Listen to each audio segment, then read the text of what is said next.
बिस्मिल्लाहिर्रहमानिर्रहीम, अस्सलामुअलैकुम, सुबह खैर। आप देख रहे हैं एक्सप्रेसो, मैं हूं हिना आदिल। मैं हूं अली अनीक सैयद। उम्मीद आप खैर आफियत से होंगे और अपना ख्याल ठीक तरीके से रख रहे होंगे और बदलते मौसम को एंजॉय कर रहे होंगे। और क्योंकि आप देख रहे हैं मौसमियाती तब्दीलियां चल रही हैं और इस वक्त जब हम एक्सपेक्ट नहीं कर रहे होते तब ऐसी चीज़ें हो रही हैं जो हमने पहले देखने में नहीं आती थी और पहले नहीं हुआ करती थी। इसी तरह की एक चीज़ का जिक्र अब आज ज़रूर करेंगे क्योंकि शहर इक़्तिदार की बात है, उसका नक्शा ही बदल गया है। कल चंद मिनटों में शहर इक़्तिदार का नक्शा यूं बदला कि वफाकी दारुल हुकूमत इस्लामाबाद में तेज हवाओं के साथ शदीद जालाबारी हुई है और कई इलाकों में बड़े साइज के ओले पड़े हैं। किस बड़े साइज के? हम आपको साथ साथ दिखा भी रहे हैं, सोशल मीडिया पर आपने देखे ही होंगे। इसका साइज देखें, एक अनियन के साइज का एक ओला है और ये आज से पहले मेरा ख्याल है अली हमने विटनेस नहीं किया पाकिस्तान में कभी। आप इससे पहले ये जो आप देख रहे हैं ना, बहुत सारी वीडियोस वायरल हो रही हैं और आपने उसमें अंदाजा लगाया होगा ये सोलर पैनल्स जो हैं वहां इस्लामाबाद में लगे हुए वो मुतासर हो रहे हैं, उनको नुकसान पहुंचा है। और आप मजीद वीडियोस देखेंगे जिसमें गाड़ियों को शदीद नुकसान पहुंचा है। इसमें देखें गाड़ियों के पीछे के शीशे मसमार हो गए हैं, बिल्कुल तबाह हो गई हैं गाड़ियां। और ना सिर्फ शीशे बल्कि उसकी जो बॉडी है उस पे बहुत सारे डेंट्स डाल दिए इन्होंने। और आप इसके साथ जड़ों से उखड़ गए, इतने खूबसूरत दरख्त थे जो कि जड़ों से उखड़ गए। इतना शदीद किस्म का हेलस्टॉर्म इस्लामाबाद में आप ये सब चीजें एक्सपेक्ट नहीं करते। और उससे कुछ देर इस पूरे एपिसोड से पहले भी वेदर ऐसा नहीं था कि वो एक्सपेक्ट कर रहे हों कि अभी बहुत ज्यादा मौसम खूबसूरत हो गया। तो पहले धूप थी और उसके थोड़ी ही देर के बाद ये मौसम जो है उसने अचानक से जो है ना वो बाजी पलट दी। शहर इक़्तिदार का जो हालात थे वो हम आपके साथ शेयर कर रहे हैं। इंटरेस्टिंग बात ये भी है कि हमारे एक पुराने साथी इसी शो के, उन्होंने भी एक वीडियो शेयर की जो कि वायरल हो गई और बहुत सारी वीडियोस वायरल हो रही है। उन्होंने मिसाल दी कि जो ओले पड़े इस्लामाबाद में वो अनियंस और मशरूम के साइज के हैं, यानी वो मशरूम साइज जो बड़े बड़े मशरूम्स होते हैं उनके साइज के हैं। और उन्होंने फिर दिखाया भी। फिर उसके अलावा आप देखेंगे मजीद अगर हम बात कर रहे हैं तो जी हाँ, तेज बारिशें हुई हैं। खैबर में एक गाड़ी जो है वो सैलाबी रैला बहा के ले गया है।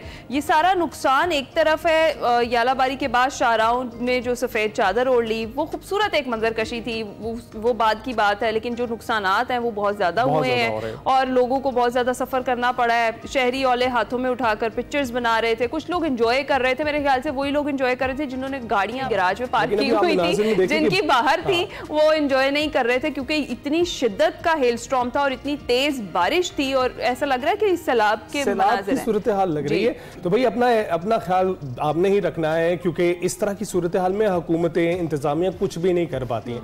आप अपना बंदोबस्त करके रखें। चीज़ों में तब्दीलियां आ रही हैं, मौसमाती तब्दीलियां हैं, तगय्युर है और उससे हम सब ने मिलकर नवरदस्त माह होना है। इसके साथ साथ आपको ये बताते चलें कि लाहौर समेत पंजाब के दीगर शहर भी जो है ना वहाँ पर भी बादल बरस रहे हैं, जबकि ये कहा जा रहा था कि जनूबी पंजाब में जो है वो हीट वेव आ सकती है, सिंध में हीट वेव आ सकती है। खैबर पख्तूनख्वा में भी तूफानी बारिशों से तबाही है, आपने उसके मनाजिर देखी हैं। नदी नालों में तुग़यानी है, गाड़ियां पानी में बह गई हैं। तेज हवाओं और बारिश के दौरान दीवारें गिरने की भी वाक़या सामने आए हैं जिसमें 4 अफराद जान बहक भी हुए हैं, 7 जख्मी हुए हैं। और कोट सुल्तान में आसमानी बिजली गिरने से 6 साला बच्ची चल बसी है। तो ऐसे वाकयात भी सामने आ रहे हैं। तो अपना ख्याल रखिए, खासकर जब ऐसा मौसम हो तो बाहर निकलने से गुरेज कीजिए। अपने बच्चों को भी अपने घरों में महदूद रखें। और जिस तरह से ये वेदर चेंज हो रहा है, कल इस्लामाबाद वाले कहीं ना कहीं इंजॉय भी कर रहे थे शाम को जब ये सब कुछ हो चुका पूरा एपिसोड, तो उसके बाद बारिश को भी इंजॉय किया। लाहौर वाले थोड़ा सा जेलस हो रहे थे कि यार यहाँ मौसम, इतनी शदीद गर्मी थी कल लाहौर में, लेकिन शाम को क्या खूबसूरत मौसम था। ऐसी ठंडी तेज हवाएं चल रही थी और कहीं कहीं पर सुनने में ये भी आया है कि लाहौर के भी कई इलाकों में हल्की फुल्की बारिश भी हुई है, लेकिन तेज बारिश अभी तक नहीं हुई। और देखते हैं कि जी अगला बारिश का जो स्पेल है वो कब आता है और इतना ही हैवी होता है जितना ये कल वाला था, क्योंकि जो हेल स्टॉर्म था ये बहुत सिवियर था। ये और आज हम अपने शो में जरूर मौसमियात के जो डायरेक्टर हैं उनसे बात करेंगे, डिटेल में उनसे पूछेंगे। लेकिन अभी हम PSL की बात करते हैं क्योंकि वो भी छाया हुआ है। सीजन 10 की अगर बात करें जिसके शानदार मुकाबले जारी हैं और रावलपिंडी क्रिकेट स्टेडियम में कल हुआ एक मुकाबला, उसकी बात करते हैं। 7वें मैच में मुल्तान सुल्तान्स ने इस्लामाबाद यूनाइटेड ने पहले बैटिंग करते हुए मुकर्ररा 20 ओवर्स में 6 विकेटों के नुकसान पर 202 रन बनाए। साहबजादा फरहान एक बार फिर 53 रन बनाकर नुमाया रहे। कॉलिन मनरो 48 रन के साथ नुमाया रहे। इस्लामाबाद के 203 रन के ताकुब में मुल्तान सुल्तान्स पूरी टीम 19वें ओवर में सिर्फ 155 रन ही बना सकी है और ये इस्लामाबाद की एक तीसरी जीत थी। जी हाँ बिल्कुल। और इस्लामाबाद इस वक्त पॉइंट्स टेबल के पर टॉप पर है जनाब, और जिस तरीके से इस्लामाबाद यूनाइटेड की परफॉर्मेंस है ना, लग रहा है कि चांसेस जो है ना इस बार हमें खतरनाक टीम है, लेकिन मैं मायूस नहीं हूँगा। लाहौर कलंदर्स उसके ताकुब में है, पीछे है। एक मैच लाहौर कलंदर्स हारी है, लेकिन 2 जीती भी है, और इस्लामाबाद 3 मैचेस के 3 जीती है, तो टॉप पर इस वक्त। कल का जो मैच है मुल्तान सुल्तान को 47 रन से हरा दिया इस्लामाबाद यूनाइटेड ने। इवेंट में जनाब आज दिन है और आज कोई मैच नहीं होगा, लेकिन फिर भी PSL 10 है जनाब। हम आगे चलकर इस पर डिटेल से बात जरूर करेंगे, कल के मैच पर जरूर बात करेंगे, अगले आने वाले मैचेस पर जरूर बात करेंगे। फिलहाल जरा नजर डालते हैं बड़ी खबर में अपनी सियासी सूरत हाल।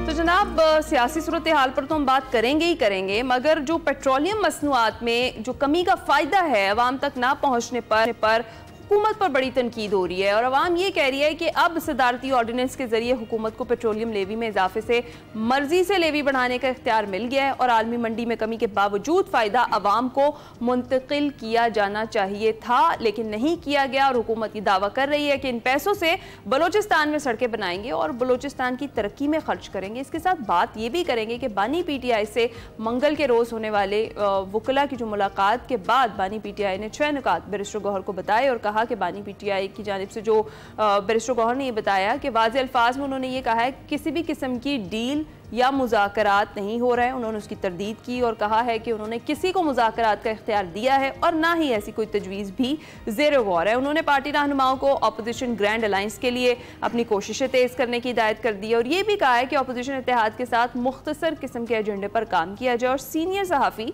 अंसार अब्बासी की खबर के मुताबिक बानी PTI ने अपने वकील सलमान सफदर के तवस्सुत से अपने जो तहफ़्फ़ुज़ात हैं सलमान अकरम राजा को पहुँचाए हैं। बताया गया है कि इमरान खान ने ये सलमान अकरम राजा को पैगाम दिया है कि सियासी जमातों को स्कूल क्लासरूम की तरह नहीं चलाया जा सकता, और बानी PTI ने इल्ज़ाम तराशी का खेल खेलने की बजाय इत्तेहाद की ज़रूरत पर जोर दिया है। और उधर आज बानी PTI से सियासी क़यादत की मुलाकात का दिन है, और आज अलीमा खान और दीगर की जो बानी से मुलाकात है वो करवाए जाने का इम्कान जाहिर किया जा रहा है। दूसरी जानिब पेशावर में प्रेस कॉन्फ्रेंस से खिताब करते हुए मौलाना फजलुर रहमान का ये कहना था कि माइंस एंड मिनरल्स का हसास तरीन मामला है। विफाक सूबे के वसाइल पर यकतरफा कब्जे की कोशिश कर रहा है, और खैबर पख्तूनख्वा में अवाम को किसके हाथ छोड़ दिया गया है? मुसल्लह गिरोहों के हाथों।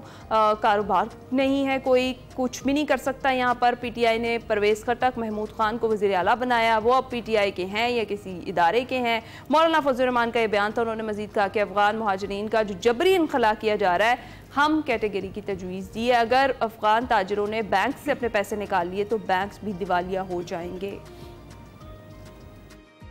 27 अप्रैल को इस मुर्दाबाद के उन्वान से मीनार पाकिस्तान पर मिलियन मार्च कर रहे हैं, और इंशाअल्लाह पेशावर में 11 मई को बहुत बड़ा मिलियन मार्च होगा। उम्मत मुस्लिमा को बेदार करने के लिए होगा। वसाइल सूबे के होंगे, शराइत सूबे के होंगे, मफादात सूबे के महफूज तस्वर किए जाएंगे, और बैनुल-अक़वामी दुनिया में भी अगर कोई मुल्क यहाँ पर इन्वेस्टमेंट करना चाहता है तो पाकिस्तान की वसातत से करे, लेकिन पाकिस्तान फिर भी वो सूबाई हुकूमत की इजाज़त और उनके शराइत के साथ करे।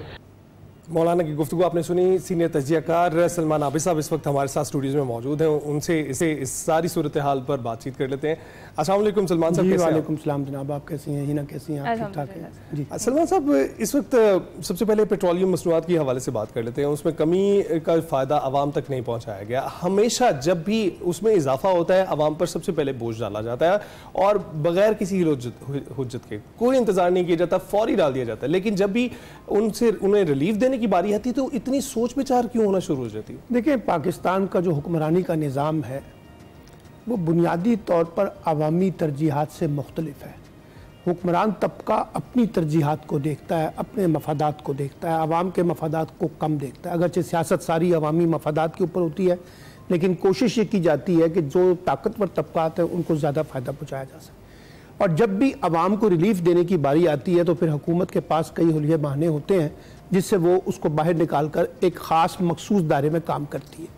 अब मसला ये है कि दुनिया भर में पेट्रोल की कीमतें कम हो रही हैं, और आपने जिस वक्त पेट्रोल की कीमतें बढ़ाई थी तो अब लोगों को रिलीफ मिलना चाहिए था। अब जब रिलीफ मिलने की बारी आई तो आपने एक बलूचिस्तान के कॉन्टेक्स्ट में एक सवाल उठा दिया ताकि लोग जो है वो लॉलीपॉप के तौर पर मुतमईन हो जाए और ये कहें कि देखिए हुकूमत कितनी शानदार है, उन्होंने बलूचिस्तान के लोगों का ख्याल किया है, बलूचिस्तान के लोगों का। अब उनका रिएक्शन उल्टा है, क्योंकि पहले ये कहा जाता रहा कि काफी दिनों से मनादी हो रही थी कि जनाब पेट्रोल की कीमतें कम हो रही हैं, लोगों ने एक्सपेक्टेशन लगा ली कि जो 8-10 रुपए कीमत कम जाएगी, और ये 8-10 रुपए बहुत ज़्यादा अमाउंट होती है लोगों के लिए जो पेट्रोल डलवाते हैं, उनको पता है कि कितनी इसमें हमारे ऊपर बोझ पड़ रहा है। अब जब बारी आई तो आपने एक नया बहाना बना लिया, वो जायज़ है, नाजायज़ है, दुरुस्त है, गलत है, इसके कतई नज़र, यानी अवाम को रिलीफ नहीं मिला। इसी तरीके से बिजली की कीमतों में भी देखें, अगर दावा किया जा रहा है कि रिलीफ मिला है, लेकिन बहुत से लोगों ने कहा कि उस तरह का रिलीफ नहीं मिला जिस तरह से मिलना चाहिए था।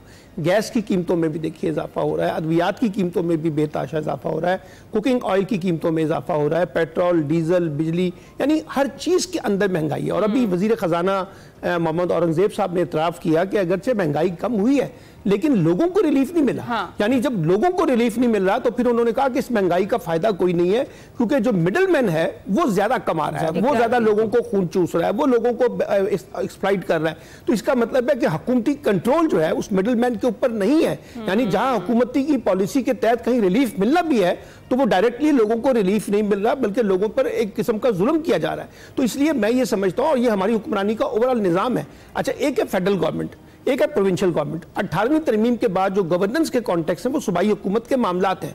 लोगों को रिलीफ देने का बराह रास्त ताल्लुक सूबाई हुकूमतों के पास होना चाहिए, क्योंकि 18वीं तरमीम के पास वो ज्यादा बाइख्तियार है। लेकिन आप देखिए सूबाई हुकूमतों के पास भी उस तरह का रिलीफ नहीं है, और हमारे पास सिर्फ चैरिटी बेस्ड प्रोग्राम्स है लोगों को रिलीफ देने के लिए। लोगों को खैराती बना दिया है, लोगों को लाइनों में लगा दिया है, लोगों की तस्वीरें बनाई जाती हैं, लोगों को बताया जाता है कि देखें आप लाइनों में लगे, हम आपके लिए ये चीजें लेकर आए हैं। यानी कोई उसकी इकोनॉमिक स्टेटस नहीं बदलना, उसकी आमदनी में इजाफा नहीं करना, उसकी इकोनॉमिक सिचुएशन के अंदर उस तरह की इंक्रीजिंग नहीं करनी कि वो इकोनॉमिकली स्टेबल हो। साइकिल है ना, पिछली गवर्नमेंट भी यही कर रही थी, मौजूदा हुकूमत भी यही कर रही है, सबके पास एक ही साइकिल है। सबके पास एक साइकिल है, ना आप इंडस्ट्रियलाइजेशन कर रहे हैं, ना छोटी सनतें लगा रहे हैं, ना यहाँ इन्वेस्टमेंट उस तरह से हो रही है। तो फिर आप क्या करते हैं, आप चैरिटी बेस्ड मॉडल लेके ना लोगों को मुतमईन करने की कोशिश करते हैं। उससे लोगों की हालत नहीं बदलती है, वक्ती तौर पर बदलती है, लेकिन लॉन्ग टर्म बेसिस के ऊपर कोई फर्क नहीं आता। ताने देना शुरू हो गया अमेरिका को कि भाई आपके यहाँ तो कोई प्रोडक्शन लाइन है ही नहीं जिसके ऊपर आप खड़े रहकर ये बातें हमें कर सकें। हम प्रोड्यूसर्स हैं, डेफिनेटली आपकी बात भी, तो हमारे पास पाकिस्तान में भी ये सूरत हाल नहीं, बिल्कुल ऐसी है। और हालात ऐसे ही रहेंगे अगर हमने अपनी तब्दीलियां ना की, बहुत सारी अपनी जो स्ट्रेटजीज हैं वो तब्दील ना की। जरा सियासी सूरत हाल की तरफ भी थोड़ी सी नजर डाल लेते हैं। हम देख रहे हैं मुसलसल पाकिस्तान तहरीक इंसाफ के अंदरूनी इख्तलाफात जो हैं वो नजर आ रहे हैं। उसके बाद फिर बानी PTI से मुलाकात को लेकर भी कुछ इख्तलाफात हैं। सलमान अकरम राजा ने जो बयान दिया उस पर यही सुनने में आ रहा है कि बानी PTI ने भी नाराजगी का इजहार किया। उन्होंने कहा कि क्लासरूम की तरह नहीं चलाया जा सकता किसी भी सियासी जमात को। आपको क्या लगता है कि जो सलमान अकरम राजा की तरफ से तनकीद की जा रही है पार्टी पर, क्या वो दुरुस्त है, और क्या आगे आने वाले वक्तों में आपको ये जो अंदरूनी इख्तलाफात हैं ये सॉर्ट आउट होते हुए दिखाई दे रहे हैं? देखिए, इतनी आसानी से ये जो अंदरूनी इख्तलाफात ख़त्म नहीं होंगे। उसकी वजह यह है कि मैंने पिछले प्रोग्राम में भी कहा था कि कई तरह के ग्रुप्स इस वक्त मौजूद हैं जो अपने आप को डोमिनेट करना चाहते हैं PTI की पॉलिटिक्स के अंदर। अब ये बात इमरान खान को भी अंदाजा है इसका। अच्छा, सलमान अकरम राजा जो है वो बड़े मेहनती आदमी हैं, बड़े जीरक आदमी हैं, एक अच्छे वकील हैं, पहली दफा पॉलिटिक्स में आए हैं, और आते ही उनको इतना बड़ा जंप मिला कि वो पार्टी के सेक्रेटरी जनरल बन गए। हमारे यहाँ जो पार्टियों को चलाने के मामलात हैं वो जरा एक इंटेलेक्चुअल एकेडमिक डिबेट से ज्यादा प्रैक्टिकल और प्रैग्मेटिक पॉलिटिक्स में बिल्कुल डिफरेंट होते हैं। इनका स्टाइल इस तरह से है कि जिससे वो बच्चों की तरह बिहेव करते हैं तो फिर पार्टी के अंदर उसका रिएक्शन आता है। इसीलिए उनकी सरजनिश की गई है कि जनाब इस तरह से मामलात को ना चलाएं। लेकिन ये मसला महज सलमान अकरम राजा तक नहीं है। पार्टी के अंदर बैरिस्टर गोहर को भी देखें, आप अली अमीन गंडापुर को देखें, आप इरफान और मरवत साहब जो हैं उनको देखें, आप और लोगों को देखें, अली मोहम्मद खान को देखें। यानी हर एक बंदा अपने अपने तरीके से अलाप रहा है। इससे पार्टी को नुकसान पहुंच रहा है। इसलिए बानी ने कहा कि जो है कि इत्तेहाद पैदा किया जाए। लेकिन जो असल बात उन्होंने की है, ये जो पूरा एक माहौल पैदा किया जा रहा था कि इमरान खान डील करना चाहते हैं, और ये कहा गया कि इमरान खान इस वक्त सियासी मिन्नतें कर रहे हैं और हर सूरत में डील करना चाहते हैं। कभी आजम सवाती का नाम लिया जा रहा था, कभी बैरिस्टर गोहर का नाम लिया जा रहा था, कभी किसी का नाम लिया जा रहा था। हुकूमत इसकी तरदीद कर रही थी कि हुकूमत तो कोई डील नहीं करना चाहती, कोई मुलाकातें नहीं करना चाह रही।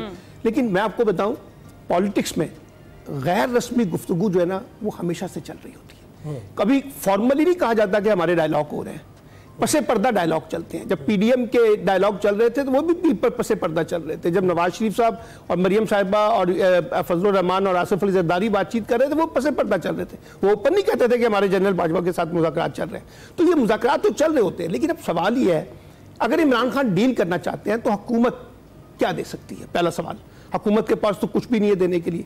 दूसरे नंबर पे आ जाए इस्टेब्लिशमेंट क्या देना चाहती है? यानी इमरान खान कहते हैं कि 6 माह के अंदर अंदर नए इलेक्शन करवाए जाए। इस्टेब्लिशमेंट तो देने की पोजीशन में नहीं है, हुकूमत तो देने की पोजीशन में नहीं है, उनको तो इलेक्शन सूट नहीं करता, इसलिए वो किस तरीके से डील होगी? अच्छा, रह गया ये कि इमरान खान साहब बाहर चले जाएं। ये काम अगर उन्होंने करना होता तो ये 2 साल तक अभी तक जेल में ना बैठे होते, वो निकल जाते बाहर, लंदन जाके बैठ जाते नवाज शरीफ साहब की तरह या बाकी लोगों की तरह। तो मुझे ये लगता है कि डील के इम्कानात ना होने के बराबर है।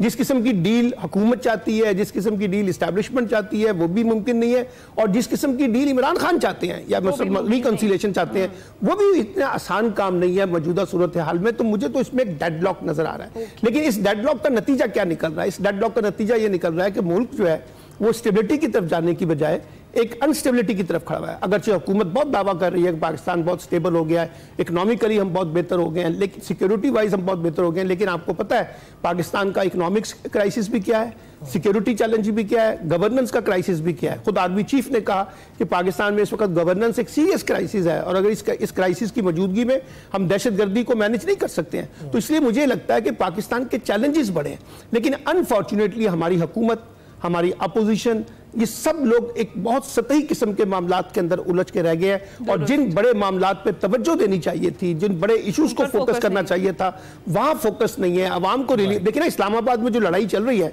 इसका आम आदमी से क्या ताल्लुक है? इसमें आम आदमी को क्या रिलीफ मिल रहा है? उसकी जिंदगी में कौन सी बेहतरी आ रही है? उसको कौन सी आसानियां पैदा कर रहे हैं? वहां तो कुछ नहीं हो रहा, यहाँ तो पावर पॉलिटिक्स हो रही है। तो पावर पॉलिटिक्स में बड़े प्लेयर तो एंजॉय कर रहे हैं, लेकिन आवाम तो पिस रही है। बिल्कुल आवाम पिस रही है, आपकी बात बिल्कुल दुरुस्त है। और जो आपका पॉइंट है कि पीडीएम हुकूमत में जब नहीं थी, ऑप्शन कर रही थी, मुज़ाकरात उनके साथ भी हो रहे थे, लेकिन एटलीस्ट पीडीएम तरदीद नहीं करती थी। अगर ये मुज़ाकरात कर रही थी तो खामोशी से कर रही थी। यहाँ पर तो हमें दिखाई दे रहा है कि पीटीआई दोनों जानिब से मुज़ाकरात हो भी रहे हैं, मुज़ाकरात नहीं भी हो रहे हैं, कुछ सेगमेंटेशन नज़र आती है इस तरह की, जिसमें सभी चीज़ें चल रही हैं। बहुत शुक्रिया सलमान साहब, आपने पूरी जो एक सूरत हाल है, सियासी सूरत हाल, उसका राउंड अप दिया है। अभी हम एक ब्रेक पर जाएंगे।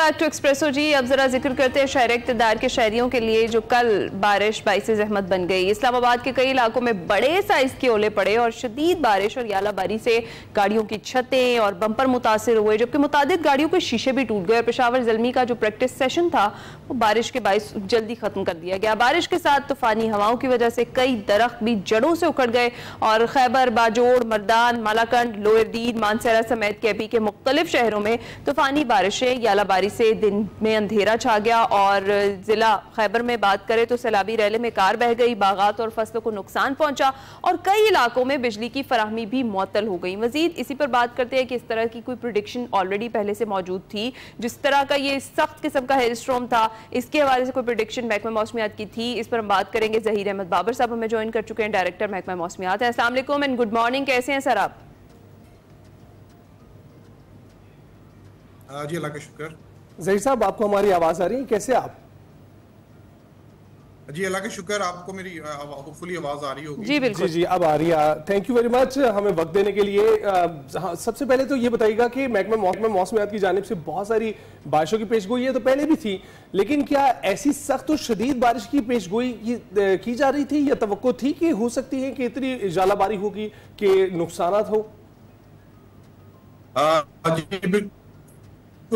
हमने 15 अप्रैल को एक प्रेस रिलीज दी थी और उसके अंदर ये जो उसमें इम्पैक्ट्स दिए हुए थे उसमें यही लिखा हुआ था कि हेल स्टॉर्म एक्सपेक्टेड है, विंड स्टॉर्म एक्सपेक्टेड है और उसकी वजह से जो कुछ डैमेजेस भी हो सकते हैं।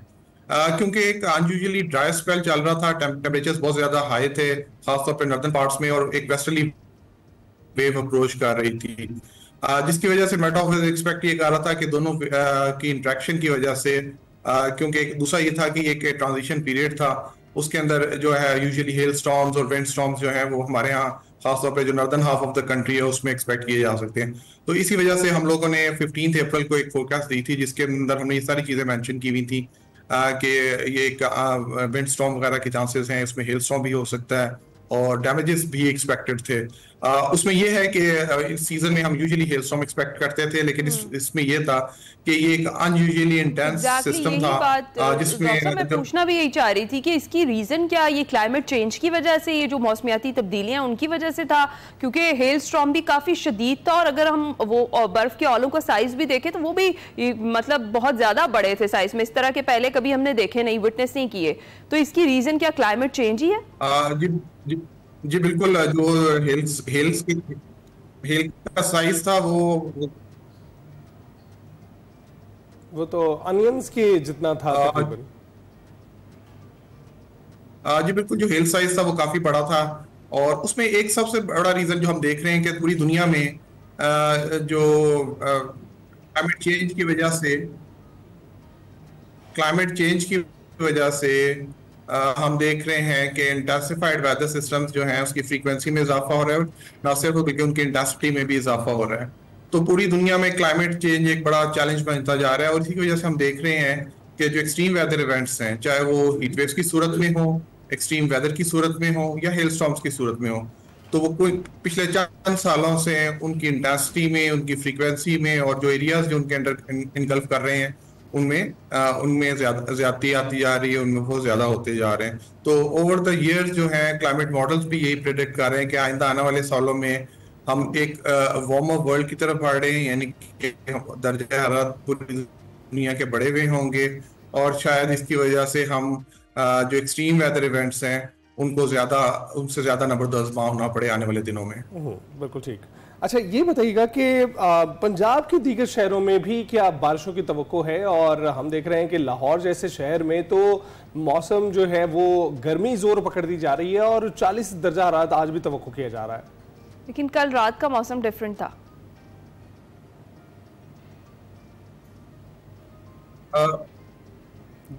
जी ज़हीर साहब, आज तो ऐसा कोई सिग्निफिकेंट वेदर एक्सपेक्टेड नहीं है पूरे मुल्क में, लेकिन कल फिर दोबारा यानी कि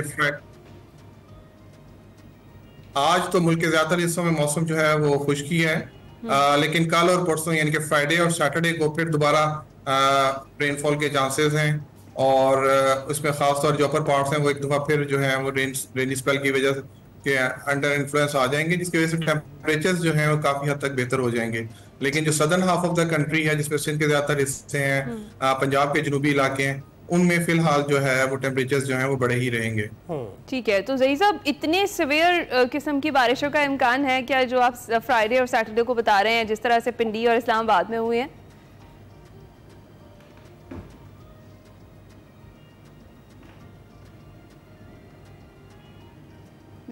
जी ज़हीर साहब,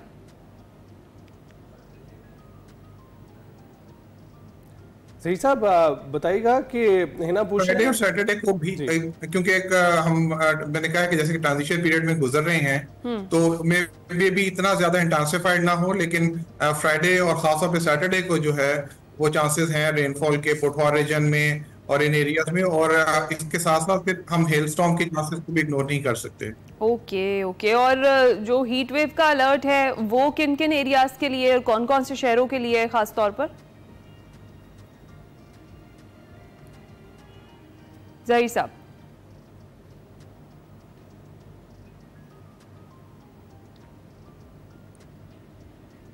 सिंध और जनूबी पंजाब के कुछ इलाके हैं जिन पे हीट वेव का कहा जा रहा है कि यहाँ पर हीट वेव होगी, तो ज़हीर साहब से रब्ता हमारा बेसिकली मुनक़ता हो रहा है, उन तक हमारी नहीं पहुँच पा रही है। ज़हीर साहब का बहुत बहुत शुक्रिया कि उन्होंने हमें वक्त दिया और सारी इस वक्त मौसम की जो सूरत हाल है, तब्दील होते हुए मौसम है, उन पर उन्होंने रोशनी डाली है। अभी हम एक ब्रेक पर जाएंगे।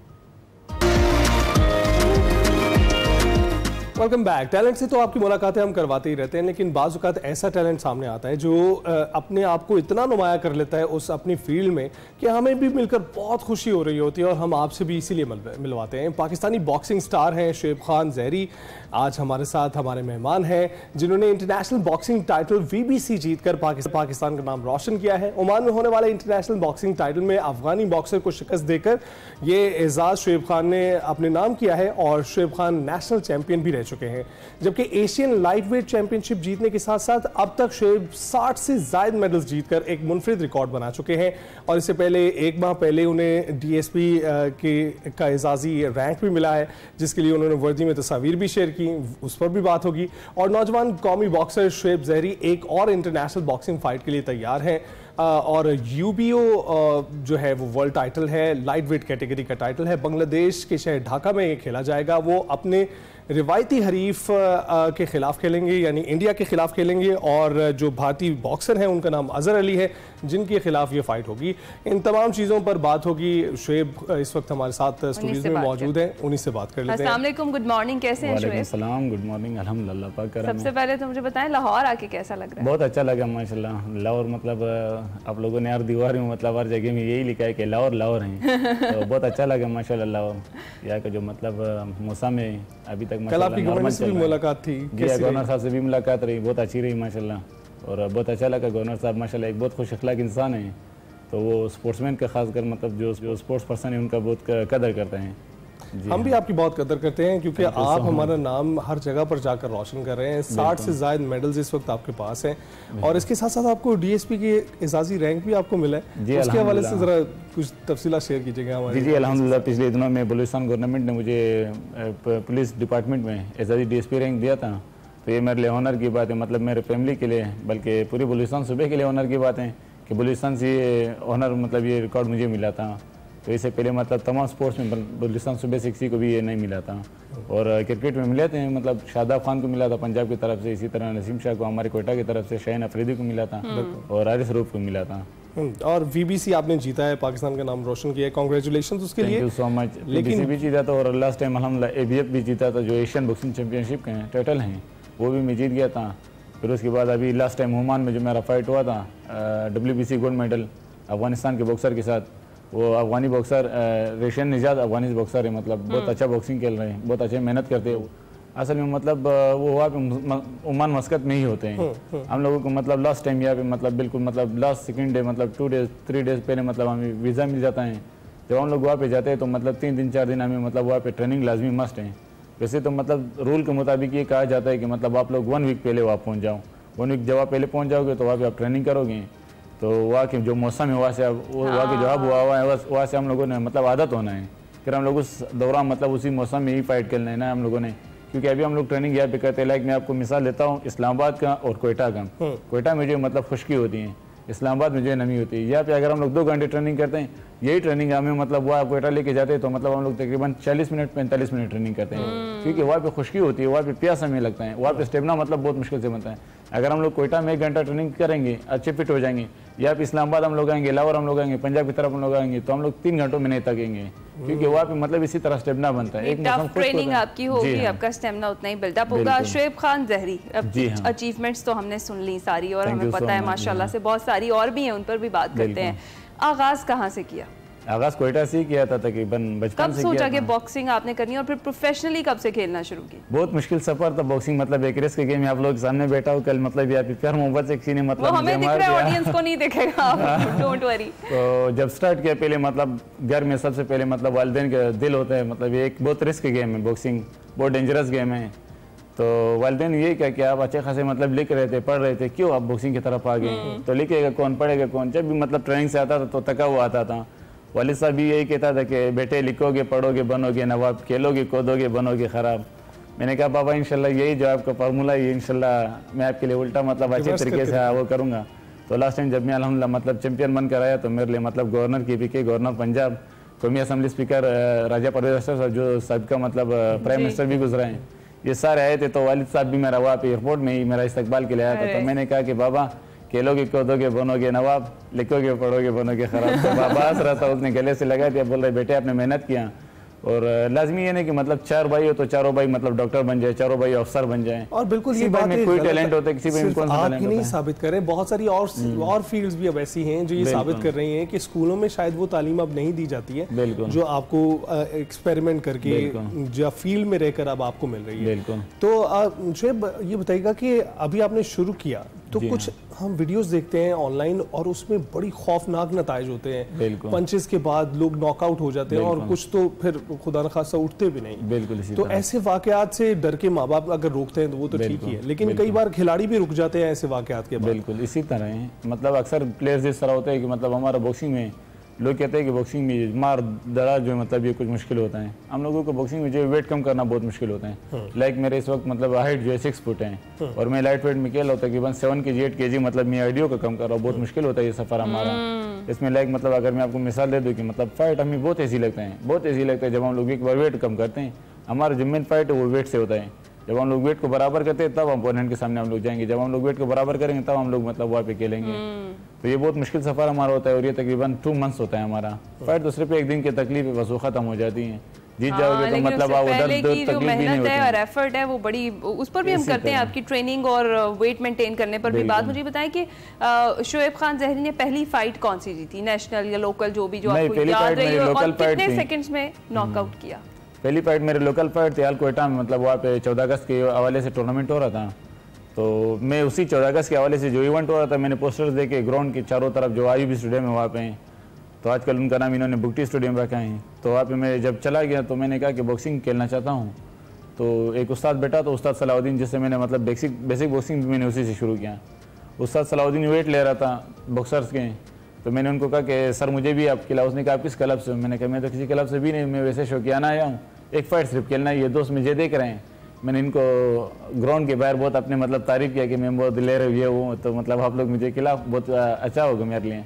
तो उन्होंने कहा बेटे ये बहुत डेंजरस गेम है, आपका अच्छा खासा प्यारा ना कि आप क्यों ख़राब कर रहे हो, यहाँ पे आपके दांत भी निकल सकते हैं। वही हुआ जो उस्ताद ने कहा था कि मतलब आपको डैमेज भी होगा, आपको कट भी आएगा, तो आपके वालिदैन भी आपको गुस्सा होंगे। ये सारा सफ़र मतलब मैंने देखा कि ये सब कुछ जो उस्ताद ने मुझे पहले दिन का किया आपने? नहीं, उस्ताद ने मुझे नहीं खिलाया। मैंने कहा शो फाइट दे दो, उन्होंने कहा नहीं इसके लिए बाकायदा तैयारी होती है। मैंने कहा नेक्स्ट इवेंट कर दे, तो उन्होंने कहा इंशाल्लाह हमारा जो नेक्स्ट इवेंट आ रहा है वो अगस्त में, 14 अगस्त को। ये 23 मार्च को इवेंट था, तो 14 अगस्त के जो इवेंट है उसमें आप तैयार हो जाओ, आपको हम लोग तैयार करेंगे। पहले आप मेरे क्लब में आ जाओ, आप दाखिला ले लीजिए। किस ईयर की आप बात करें? तकरीबन 2009-2010 की बात है। बिल्कुल बच्चा सा था। जो है बिल्कुल उनको दाद देनी पड़ेगी कि उन्होंने आपको फाइट नहीं करने दी। जी हाँ, क्योंकि जो प्रोफेशनल्स होते हैं वो जानते हैं कि किसी चीज के क्या नतीजे आ सकते हैं। बिल्कुल इसी तरह है। तो हमारे पाकिस्तान में तकरीबन 3 से 4 बॉक्सर मतलब फौत हो गए हैं बॉक्सिंग की वजह से। वो इस वजह से नहीं कि मतलब बॉक्सिंग जो बहुत डेंजरस गेम है, यहाँ भी फैसिलिटीज हमारे लिए कम है। क्योंकि जो भी बॉक्सर मतलब पंच करता है, पंच के बाद वो जो सर उसका जमीन पे लग जाता है तो सीमेंट की वजह से उसका मतलब सर पड़ जाता है।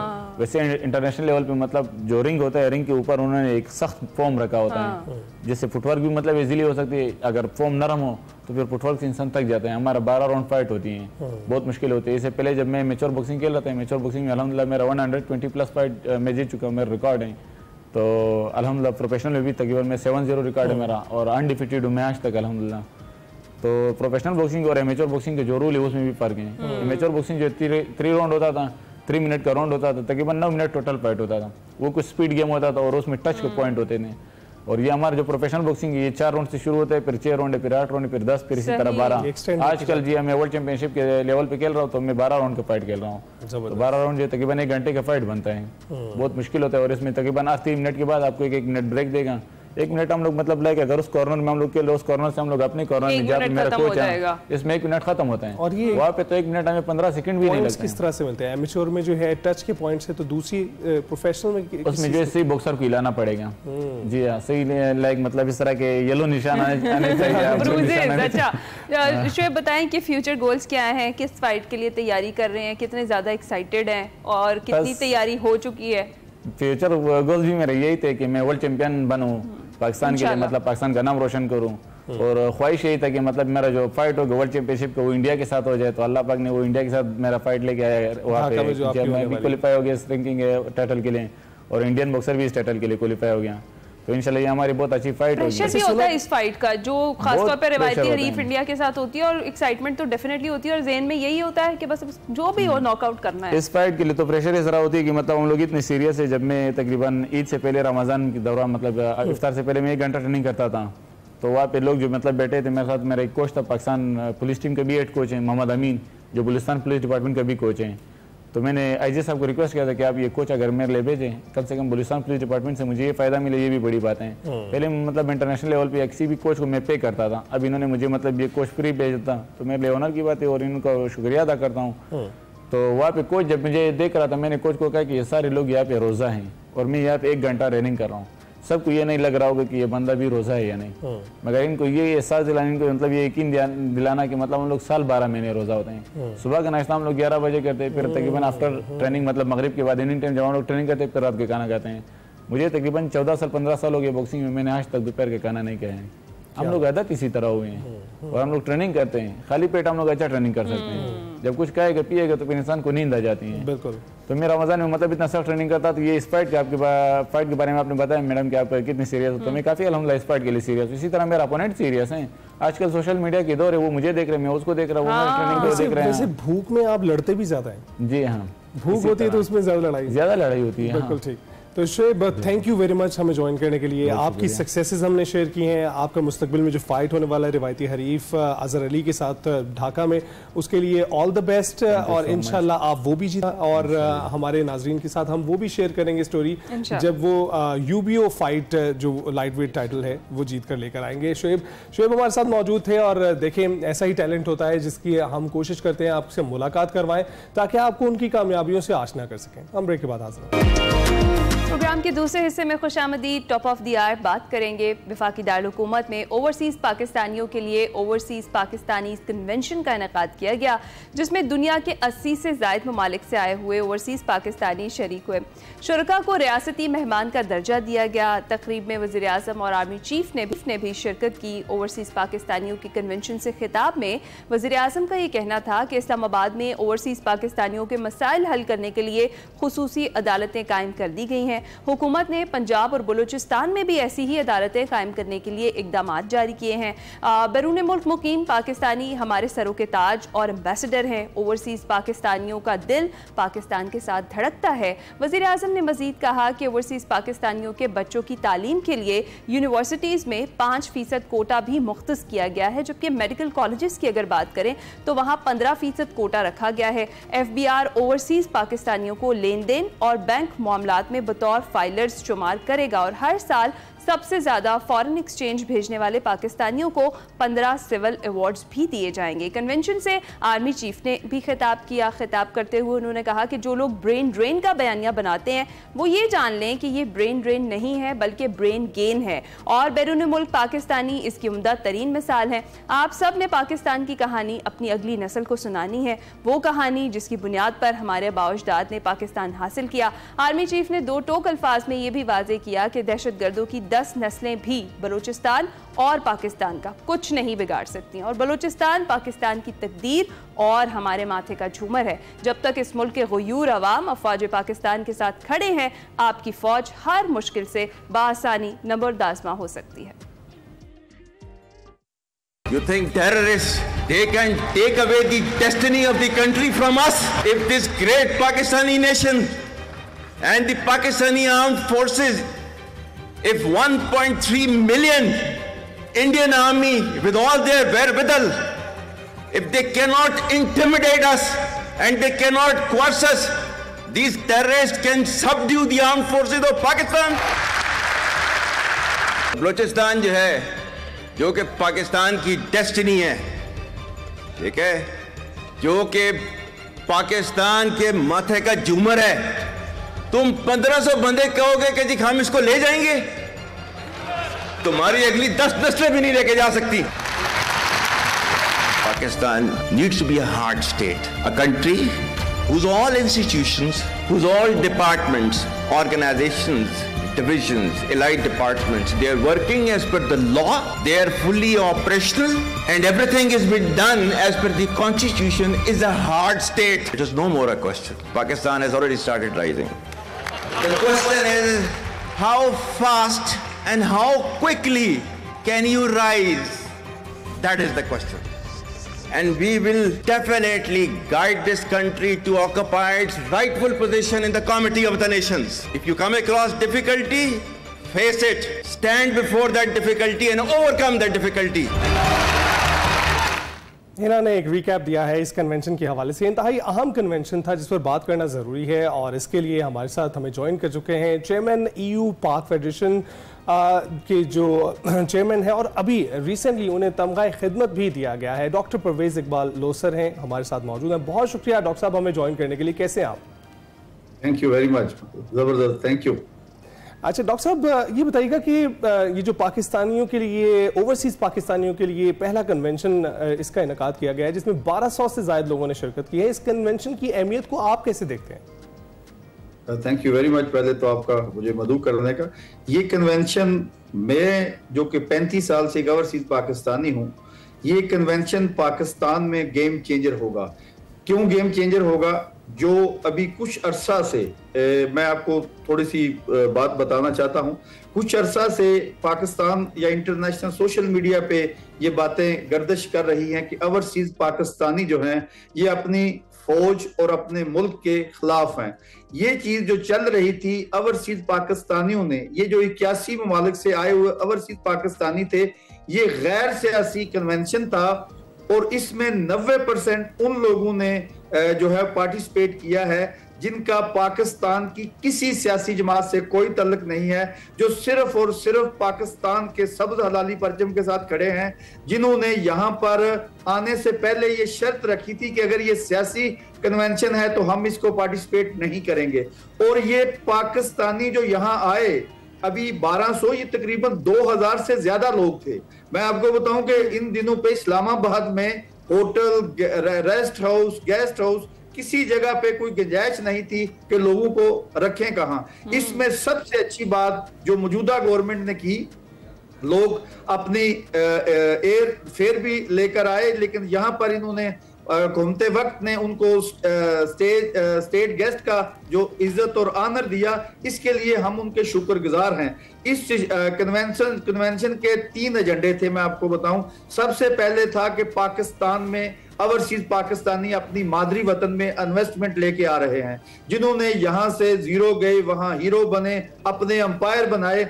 और उसमें दूसरा जो था, जो ये सोशल मीडिया पे पाकिस्तान के खिलाफ एक तूफान बदतमीजी है, वो ये था कि हम पाकिस्तान के साथ 1.25 करोड़ ओवरसीज पाकिस्तानी पाकिस्तान के साथ खड़ा है।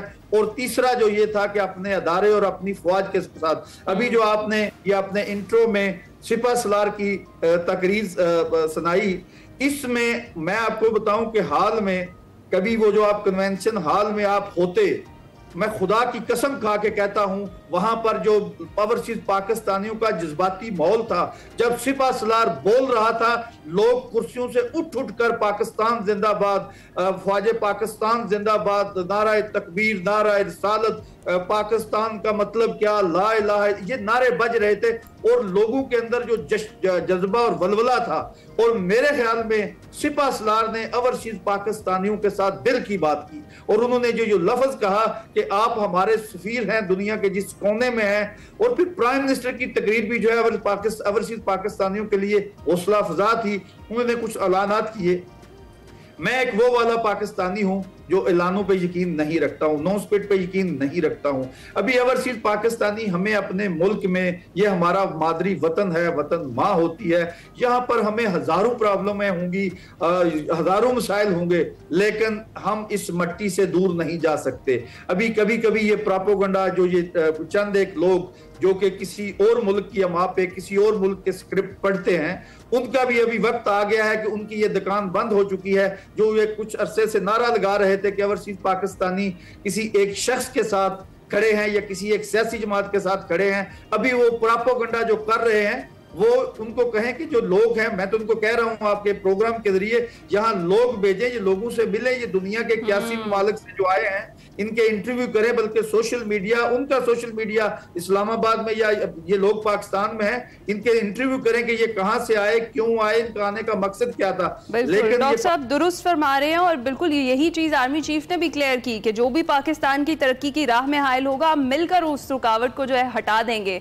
अगर हम बात करें सर, गुज़िश्ता माह मजमूई तौर पर 4 अरब 10 करोड़ डॉलर की तरसीलात मौसूल हुई। ओवरसीज पाकिस्तानियों ने पाकिस्तान में कई जगहों पर सरमाकारी भी कर रखी है, और FDI को लेकर आपके क्या प्लान्स और कितनी सरमायाकारी हो सकती है आइंदा दिनों में आपके ख्याल में?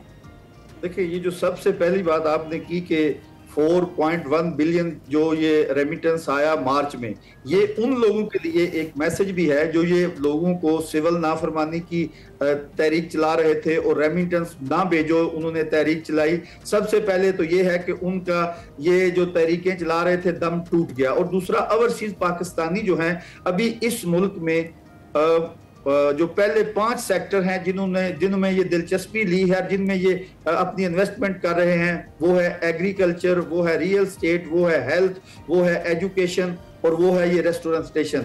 और इसमें इसके अलावा आईटी में अभी, क्योंकि यहाँ पर इंटरनेशनल पूरी दुनिया में आईटी का एक बहुत बोलबाला है, अभी आईटी में भी जो हमारे लोग वहाँ पर मुख्तलिफ ममालिक में, जैसे अमेरिका में, यूके में, यूरोप में, ब्रसल जहां पर मैं खुद होता हूं, और ये जर्मनी में, फ्रांस में, इटली में, हॉलैंड में, यहाँ पर ये जो पाकिस्तानी वहां पर बड़े बड़े जो टॉप बिजनेसमैन हैं, अभी इन ममालिक का मैं जो नाम ले रहा हूं, इनमें पाकिस्तानी हैं जो पहले और दूसरे नंबर पे वहां के टैक्स पेयर हैं।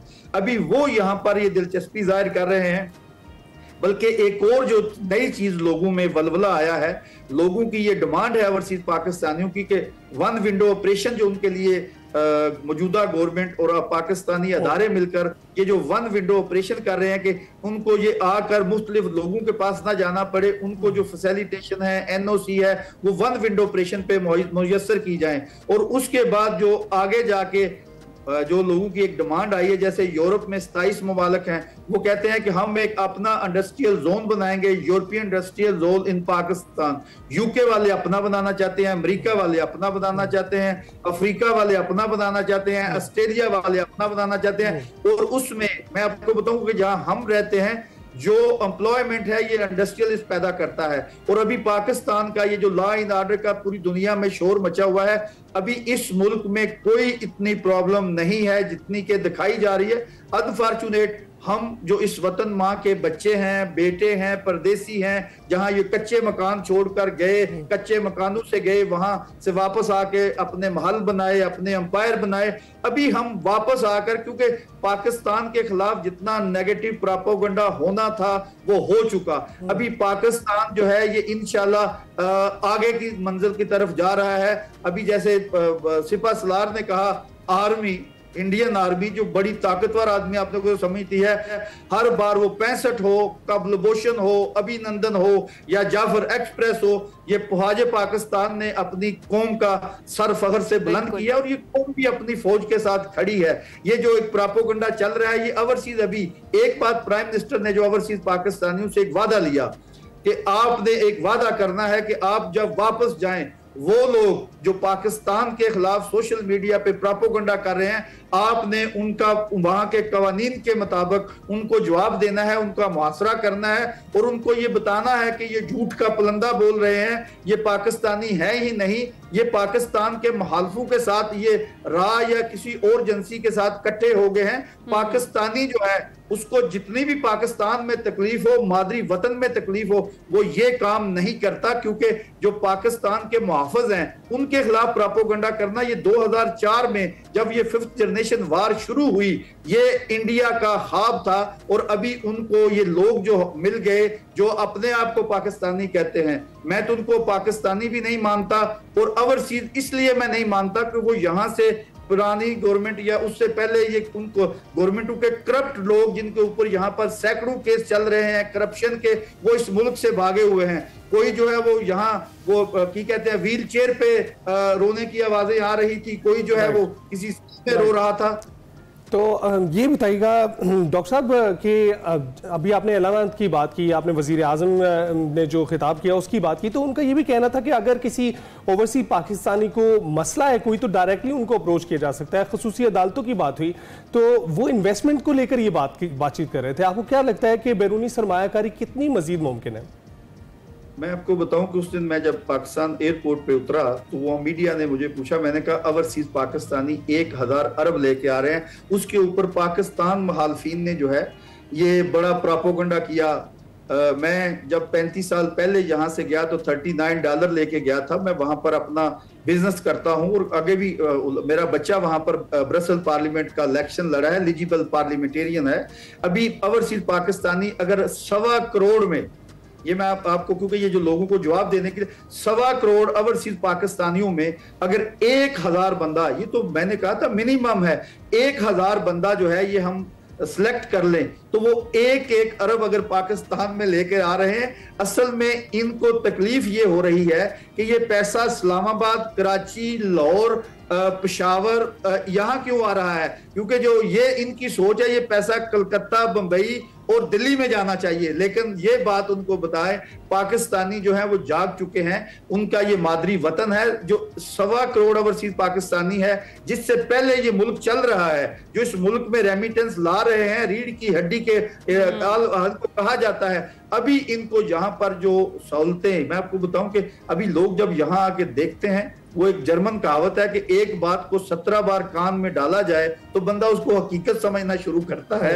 ये जो इतना झूठ बाजार में लेके जा रहे हैं, अभी वो लोगों को पता चलना शुरू हो गया कि यार इनके पास तो गाली गलोच और नेगेटिविटी के सिवा तो कुछ नहीं है। अभी ठीक है, अगर बंदा एक अच्छी बात 10 बुरी बातें करता है तो अच्छी कर रहे हैं, इनके मुंह से तो खैर की खबर आती नहीं है।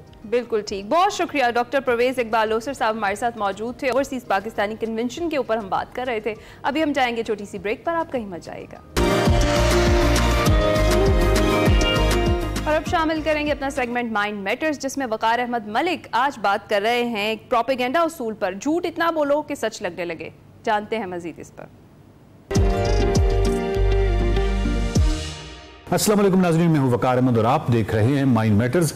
दूसरी जंग अज़ीम में जो प्रोपेगेंडा के असूल मुरतब किए गए, उसमें एक बहुत ही अहम असूल ये था कि गलत बात को, फेक न्यूज़ को या मिस इन्फॉर्मेशन को, इन चीज़ों को, झूठ को इतनी दफ़ा दोहराया जाए और इतनी ज़्यादा दफ़ा दोहराया जाए कि उस पर सच का गुमा होने लगे, बल्कि उसको जो टारगेट किए गए हैं लोग, वो उसको सच समझना शुरू कर दें। अब ये बड़ी हैरानकुन बात है कि बिल्कुल वाज़े झूठ, जो बिल्कुल एक वाजबी क्रिटिकल थिंकिंग के साथ भी, बहुत ही, अगर आपके पास बुनियादी तनकीदी शऊर है तो भी आप उसको बहुत ही वाज़े देख सकते हैं ये झूठ है। उसके बावजूद जो आवाम थे या मैसेज थे, इन्होंने क्यों उसको सच के तौर पे अडॉप्ट किया, उसको सच जाना।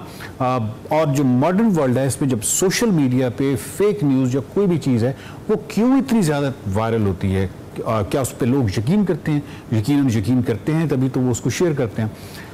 तो ऐसा क्यों है?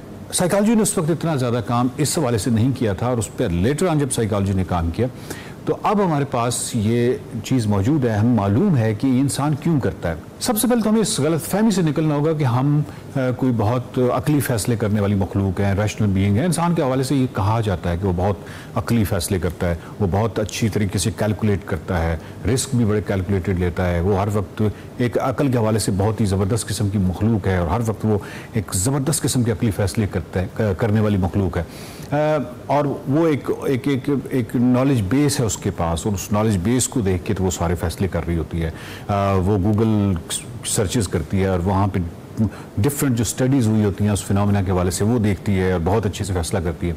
इस तरह नहीं है। ऐसा क्यों नहीं है, और हम क्यों कह सकते हैं कि ये रैशनल बीइंग उस तरह नहीं है इंसान, ये हमारी गलत फहमी है? उसकी एक वजह ये है कि एक स्टडी के मुताबिक तकरीबन एवरेज आप समझिए कि औसतन एक इंसान को पर डे, एक दिन में 35,000 डिसीजंस लेने होते हैं। 35,000 वो फैसले करता है सुबह से लेकर रात सोने तक। ये जो 35,000 डिसीजंस हैं, ये लेना इतना आसान काम नहीं है, क्योंकि इनमें आप डीपर जाएंगे या इसको आप शॉर्टकट्स इस्तेमाल करेंगे। इंसान जो है उस शॉर्टकट्स में बहुत ज़बरदस्त है, और एवोल्यूशन में भी एक्चुअली एक एवोल्यूशनरी बेसिकली एक्सप्लेनेशन है कि हमने शॉर्टकट्स बहुत इस्तेमाल किए। मेंटल शॉर्टकट्स जो हैं ये मेंटल एनर्जी को कंजर्व करते हैं, बचाते हैं, और इस हवाले से हम हमेशा मेंटल शॉर्टकट्स इस्तेमाल करते रहे। वो किसी जगह पे आके अब हमारे अंदर एक इनेट हो गया है, और वो एक बेसिकली तासुब की शक्ल में, एक कॉग्निटिव या अकली तासुब की शक्ल में हमारे बिल्कुल अंदर सिरायत कर गया।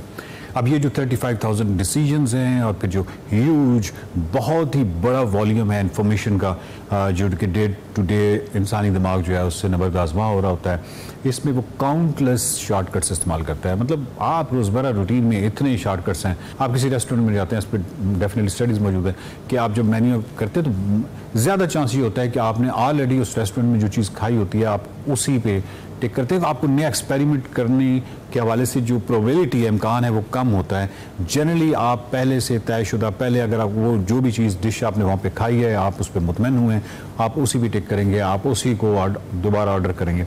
बिहेवियरल इकोनॉमिस्ट हैं डैनियल कैलमैन, बहुत ही अच्छी उनकी एक स्टडी है कि बेसिकली इंसानी ज़हन जो है वो 2 सिस्टम्स पे काम करता है, एक सिस्टम 1 है और सिस्टम 2 है। आप यूँ समझिए कि सिस्टम 1 जो है वो बहुत कम तवानाई इस्तेमाल करता है, वो डीप थिंकिंग के हवाले से बिल्कुल भी नहीं है, वो शॉर्टकट्स इस्तेमाल करता है, और जनरली हम सिस्टम 1 को प्रेफर करते हैं बिकॉज हम उस दिक्कत में जाना नहीं चाहते। जबकि जो सिस्टम 2 है उसमें डीप थिंकिंग है, उसमें एनालिटिकल जो आपकी पावर है या जो तजिया करने की क़ुव्वत है वो आती है, तनकीदी शऊर आता है।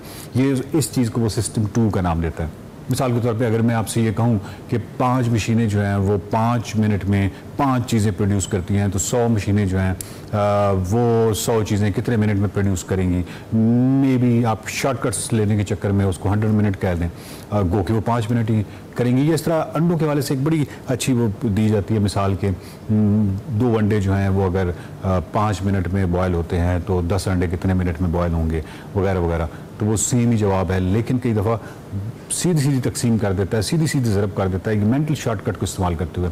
ये जो फेक न्यूज़ है, ये जो प्रोपेगेंडा है, ये तमाम चीज़ें जो हैं ये बेसिकली इंसानी ज़हन अपनी सहूलत के हवाले से वो सिस्टम 2 को इस्तेमाल नहीं करना चाहता, वो सिस्टम 1 में रहना चाहता है। बहुत ईजी है, एक चीज़ जो है वो एक आध दफ़ा तो चले मैं हो सकता है कि ये सच हो या ना सच हो, लेकिन वो 7, 8, 10 दफ़ा आ गई, इसने मेरे लिए सहूलत पैदा कर दी। क्योंकि 10 बंदे जो और सोच रहे हैं, अब वो चाहे गलत सोच रहे हैं, 10 बंदे जो कुछ और सोच रहे हैं बस वो मेरे लिए ठीक है, 15 बंदे जो सोच रहे हैं वो ठीक है, ये ठीक ही होगा। और इसका के साथ ही मैं इस पर इत्तेफाक मैं उस पर नहीं जाना चाहता, क्रिटिकल थिंकिंग या तजिया नहीं करना चाहता, या मैं सिस्टम 2 इस्तेमाल नहीं करना चाहता।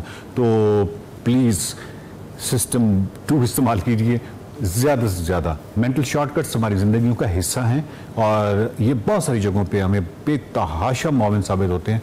लेकिन ये जो इस तरह के मामलात हैं जिसमें सच झूठ की तमीज़ है, या सोशल मीडिया जिस तरह आप इस्तेमाल कर रहे हैं, पॉलिटिकल बहुत सारे ऐसे मामलात होते हैं, बहुत सारे आपके ऐसे डिसीजंस होते हैं जो कि क्रिटिकली आपकी ज़िंदगी में बहुत ज़्यादा असरअंदाज होते हैं, उनके हवाले से सिस्टम 2 ही खुदा के लिए इस्तेमाल कीजिए।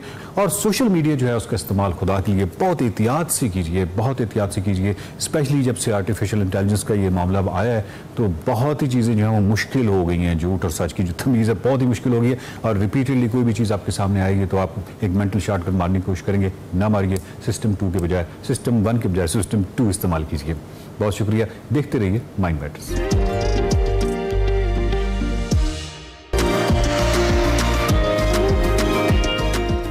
Welcome back. किसी खेल की मकबूलियत का अंदाज़ा लगाना हो तो हम फतूहात से लगाते हैं। हमारी क्रिकेट टीम तो कोई मैच नहीं जीत रही है, लेकिन जब हम PSL की बात करती है तो हर टीम ही हमारी है, तो जो भी जीतता है वो उसकी फतह हमारी होती है और हम खुशी खुशी देखते हैं। इसीलिए हम सीज़न 10 भी इंजॉय कर रहे हैं। शानदार मुकाबले इस वक्त जारी हैं।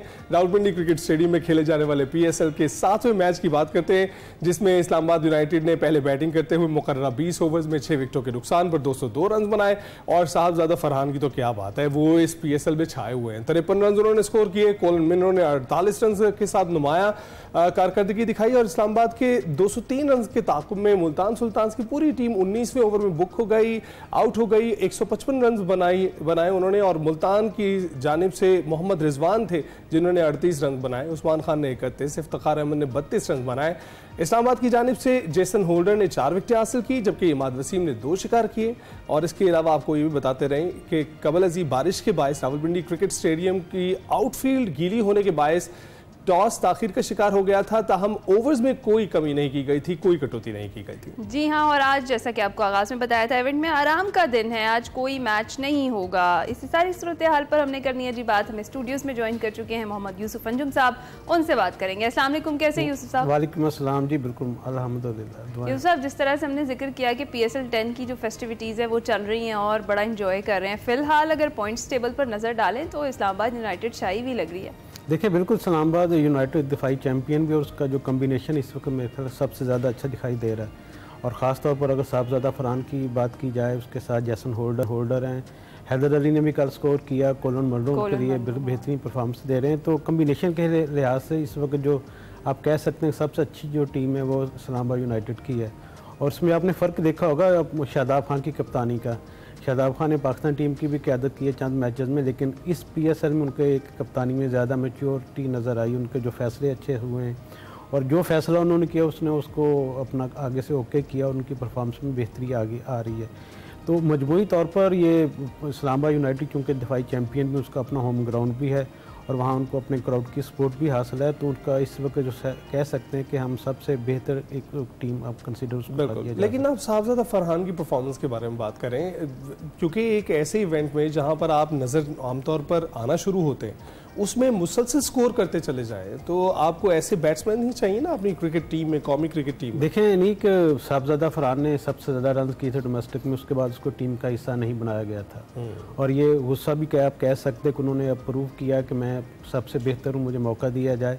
और 4 सेंचुरियाँ करना T20 में मैं करना बहुत बड़े प्लेयर होने की निशानी है और जिस तरह उन्होंने अपनी गेम को चेंज किया है, क्योंकि उनके पास अब मौका कोई और नहीं है कि वो किस तरह के रन, उनके पास यही है कि उस हर मैच में स्कोर करें और हर मैच में अच्छी बाउंड्रीज लगाएं, ख़ासतौर पर पावर प्ले में जिस तरह की वो बैटिंग कर रहे हैं। तो समझता हूँ कि इस वक्त अगर कोई कहा जाए कि बांग्लादेश के खिलाफ सीरीज़, क्योंकि पाकिस्तान ने खेलनी है 5 T20 हैं और उसके बाद एशिया कप भी है T20 का, फिर वर्ल्ड कप भी है, तो मेरे ख्याल में अब उसको कंसिडर करना चाहिए। उनके साथ बहुत ज़्यादतियाँ की जाती रही हैं पाकिस्तान क्रिकेट बोर्ड की जानब से, सेलेक्ट कमेटी की जानब से, और क्योंकि वो एक अच्छे ओपनर के तौर पर सामने आए हैं, PSL में उन्होंने परफॉर्म किया है, हर मैच में अच्छा रन कर रहे हैं, पहले से ज़्यादा स्ट्राइक रेट उनका अच्छा जा रहा है, तो मेरे ख्याल में अब सेलेक्टर को उनको कंसीडर ज़रूर करना चाहिए क्योंकि पाकिस्तान को एक अच्छे ओपनर्स की ज़रूरत है। साइम अयूब हमारे पास है, उनके साथ साहबजादा फरहान को ओपन करवाने की ज़रूरत है और साथ साथ जो हमारे पास फ़खर जमान है, अगर वो नंबर 1 डाउन पोजीशन पर आ जाए तो मेरे ख्याल में पाकिस्तान टीम का जो कम्बिनेशन है वो बेहतर हो सकता है। पाकिस्तान टीम को इस वक्त सबसे ज़्यादा ज़रूरत है मिडल ऑर्डर में, हमारे पास कोई ऐसा प्लेयर नहीं है जो जहाराना स्ट्रोक वहाँ पे खेल सके और इसलिए हमने बहुत से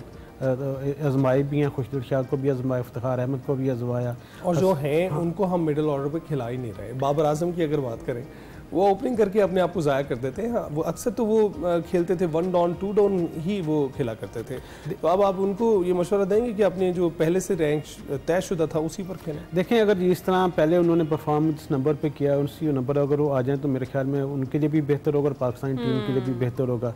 आजकल जिस किस्म की परफॉर्मेंस वो उनकी दे रही है तो वो तो बहुत मायूस कुन है और ये पाकिस्तान के नो डाउट नंबर 1 बैटर है, लेकिन वो एक अंडर प्रेशर इस वक्त हैं। बैड पैच उनके पास चल रहा है, बैड पैच हर खिलाड़ी पर आता है, एक विराट कोहली पर भी आया, लेकिन वहाँ इतनी ज़्यादा तनकीद नहीं हुई।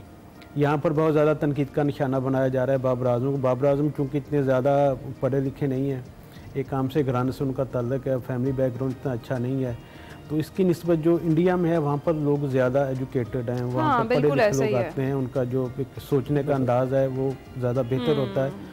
और पाकिस्तान में चूंकि ये ऐसा सिस्टम नहीं, क्योंकि हमारे खिलाड़ी जितने भी है सारे इतने ज़्यादा हम स्टार भी उतनी जल्दी बनाते हैं और फिर हम नीचे भी उतनी जल्दी लेकर आ जाते हैं, ये तो मानना पड़ेगा आपको। अच्छा, हम अगर बात करें इस वक्त जो मुल्तान सुल्तान्स की सूरत हाल है, क्या हुआ, क्या आपको क्या लग रहा है? एक भी फतह नहीं समेट सकी, क्या सिचुएशन किस तरफ चलती जा रही है? क्या टीम स्ट्रॉन्ग नहीं है या कोई स्ट्रेटजी नहीं बन पा रही जो अभी तक परफॉर्म नहीं कर पा रहे? देखें हिना, मुझे लगता है कि मोहम्मद रिजवान और जो टीम इंतज़ामिया है उनके दरमियान भी कोई अच्छी अंडरस्टैंडिंग नहीं है। मोहम्मद रिजवान के आप रवैये से भी देख सकते हैं जिस तरह की टीम कम्बिनेशन तैयार किया गया है, क्योंकि मोहम्मद रिजवान उस वक्त टीम के साथ नहीं थी जब से सिलेक्शन हुई थी, वो बाहर थे पाकिस्तानी टीम के साथ।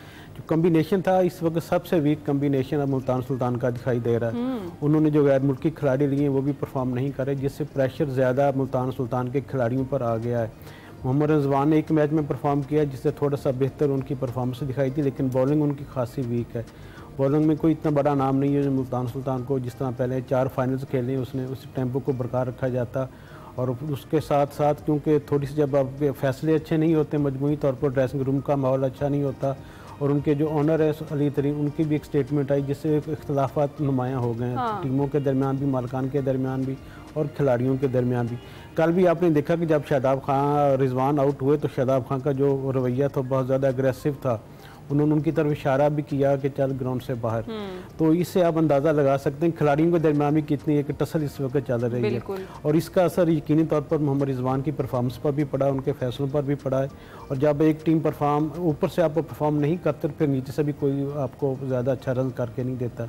यही वजह कि मजमूई तौर पर अब तक जो मुल्तान सुल्तान की परफॉर्मेंस है वो बहुत डाउन जा रही है। यही मसाइल है, यूनिटी नहीं है और इस तरह से टसल जो है आपस की, इस वजह से ये कौमी टीम में होते हुए भी सही तरह परफॉर्म नहीं कर पाते। एक मोहम्मद आमिर की चली थी और फिर उसके बाद हसन अली की भी एक चल रही थी जिसको वो क्लैरिफाई भी करते रहे बाद में। बिल्कुल ऐसा ही है, क्योंकि मोहम्मद रिजवान टीम के पाकिस्तान टीम में कप्तान भी हैं और कई सिलेक्टेड लड़कों को उसमें ले भी नहीं रहा कौमी टीम में, ये भी टसल होती है।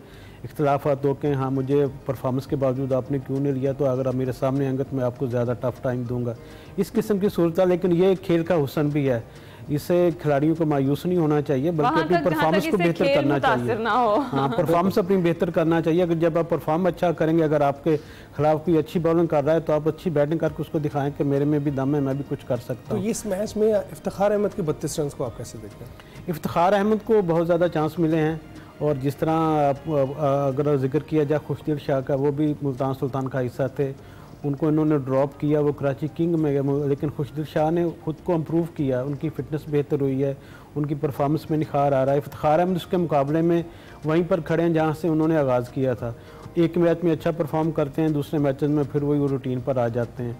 उनमें वो मेरे ख्याल सीखने की तड़प नहीं है जो खिलाड़ियों के दरमियान होनी चाहिए। खुशदिल शाह भी टीम से बाहर थे, उन्होंने भी बड़े 2-3 साल के बाद कम बैक किया, उसने फिर PSL में अच्छा परफॉर्म किया।